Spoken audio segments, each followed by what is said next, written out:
Friends, welcome to Sai Murugan channel. Rice పెట్టి ఈజీగా టేస్టీగా రైస్ హల్వా ఎలా చేయాలని చూపిస్తా రండి. కప్పు అన్నం తీసుకుంటాము.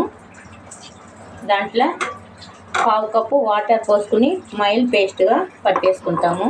ఆన్ చేసుకుని కడాయి పెట్టుకుని దాంట్లో 3 టీ స్పూన్ నెయ్యి పోసుకుంటాము. నెయ్యి కాగినాయి, జీడిపప్పు లైట్గా వేయించి పక్కకు పెట్టుకుంటాం. నెయ్యిలోనే జీడిపప్పు వేగినాయి. ఆ నెయ్యిలోనే మనము మిక్సీ పెట్టినాం కదా,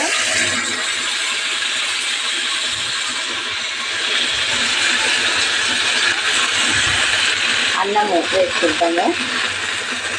అన్నం పేస్ట్ మైల్ పేస్ట్గా ఉండాలి. ఆ నెయ్యిలో మనం అన్నం వేసుకున్నాం కదా, అన్నం పేస్టు అది వేసి దోరగా కలుపుతూ ఉండాలి.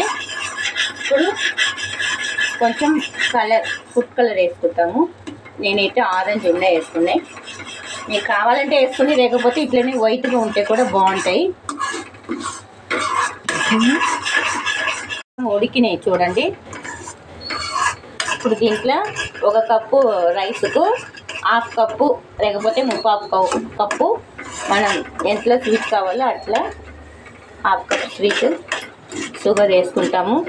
కొంచెం ఇలాచీ పౌడర్ కూడా వేసుకున్నా, స్కిప్ అయిపోయింది.